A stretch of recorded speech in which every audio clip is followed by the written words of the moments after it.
Councilman Joe Buscaino, welcome to our show. Thanks, Rasha. Look at us. Here we are. What a dream, right? Amazing. So much history. You've had your own history here. In 1992, the San Pedro High baseball team, which I was a part of, we played on this field and won the city championship. This year, there's been so much that we've been through. So I want to talk about COVID first. It's something that's affected all of us across the Southland, and it continues to affect us. But your district already in April had rolled out some programs to help residents. Could you tell us about those programs and if they're still in effect? Of course. I'm proud that in my district, our team had to come together and find a way to feed the most vulnerable, our seniors and disabled residents.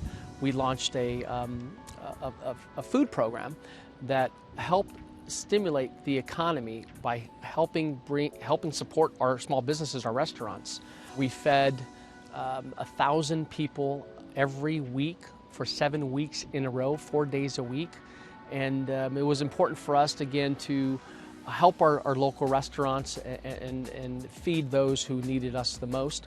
We also worked with the private sector and were able to bring in $500,000 and provide grocery cards, and we distributed them throughout the district. But I'm also proud that we were the first to house 100 homeless individuals at the Sunrise Hotel in downtown San Pedro. It was, well, we know it today now as the Project Room Key, that allows homeless individuals to find shelter in a bed with wraparound services. Well, and I wanted to talk to you about the homeless issue here in Los Angeles. According to the Los Angeles Homeless Services Authority, the city experienced a 14% increase in the city, but your district experienced a decrease. What do you feel contributed to that? We saw a reduction in Council District 15, and we're thankful.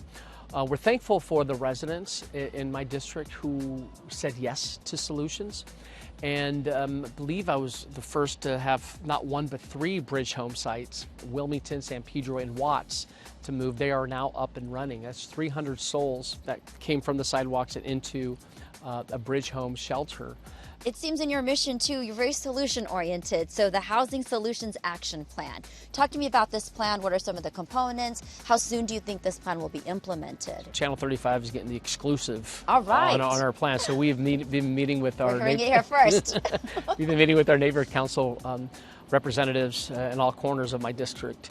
And the housing plan is just that. We got to recognize the fact that city leaders, we are elected to take action, leading with urgency, as I've often said.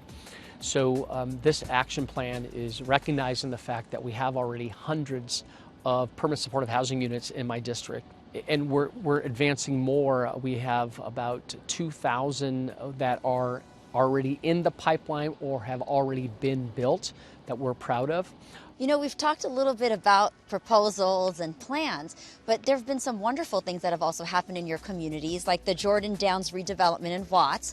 I understand that they doubled the complex in size from 700 units to 1,400 units and created affordable housing. Tell me why this was important, because I also understand that this area hadn't been looked upon since 1950s. That's where they had created low-income housing. That's a long time to now go in and fix the area up.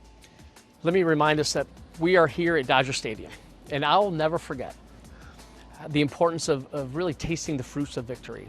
And that line that was used when my cousin Peter took me at the south steps of City Hall, the Dodger Championship in 1988. And I was there as 13 years old, watching Tommy raise the championship trophy and saying how sweet it is to taste the fruits of victory. Well, we are tasting the fruits of victory on key projects in my district, particularly Jordan Downs. As you mentioned, it's been talked about for 50 years. You know, you could talk about having a vision. Long time. You could talk about having a vision, moving on plans, but leading with urgency and demanding change, because the Watts deserves it. If you look today at Jordan Downs, it's an incredible development.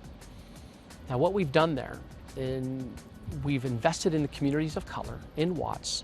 We're using state dollars through the Watts Rising Initiative, which includes a core group of community of residents and nonprofits and police department, as well as our HACLA, our housing authority. advocating for state dollars and federal dollars. And that project is alive today is because of our advocacy efforts and the ability to move quickly. We've brought in new infrastructure on the extension of Century Boulevard. And if you go today to Jordan Downs, you see a Nike flagship store. You know, we've always said residents in South LA should not have to drive to the west side to go to a Nike store. We also included a Starbucks, but it's a special Starbucks. There's a community room, you can meet. It's a community training center for future Starbucks employees. We have quality grocery stores, Smart and Final. But what I'm so proud of that shopping center is that 80% of the people working there are from the South LA community. And the housing, we've doubled the footprint without displacing one resident. I'm going to jump to something else because we have a few minutes left here. What? Yes, that was quick. That went by fast, right? Well, there has been a long-awaited project that I've also been following in your district, and it's the Wilmington Waterfront. Yes. I understand it had its groundbreaking a month ago, and this 9-acre project is finally happening. How is the Wilmington Waterfront going to be a game changer for San Pedro and Wilmington? Again, tasting the fruits of victory, right? Again, a project that has been talked about for decades, and we finally moved on it. I'm proud of the commitment from the Port of Los Angeles. I'm proud of the residents who advocated for this project. Now, keep in mind, aside from the Wilmington Waterfront project, we have acres of beautiful green space that our community uses day in and day out adjacent to the waterfront. You know, Wilmington has suffered from the negative impacts of the industrial uses of the refineries and the port. So it's important for us to find a way to deindustrialize, create green space, bring in retail and dining opportunities. So this 9 acres, an investment of over $70 million from the Port of Los Angeles, is moving forward and will be built over the next 2 years.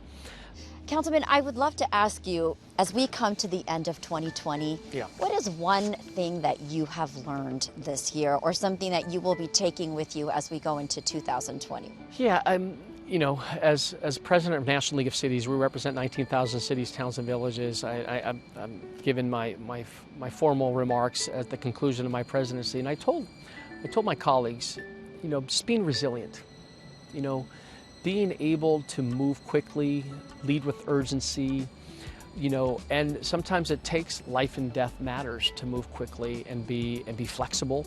Very similar to what this LA City Council, along with Mayor Garcetti, have done over the course of the last 6 months, is ensure people remain in their homes, you know, provide equitable testing for COVID-19 in communities, particularly the communities of color and disadvantaged communities, coupled with the presidential election and getting people to vote. And it has been a challenging year, but at the same time, you know, we are elected to lead not only in good times, but also challenging times. And the question I have to ask myself and also my colleagues on the City Council is, you know, have you left that mark?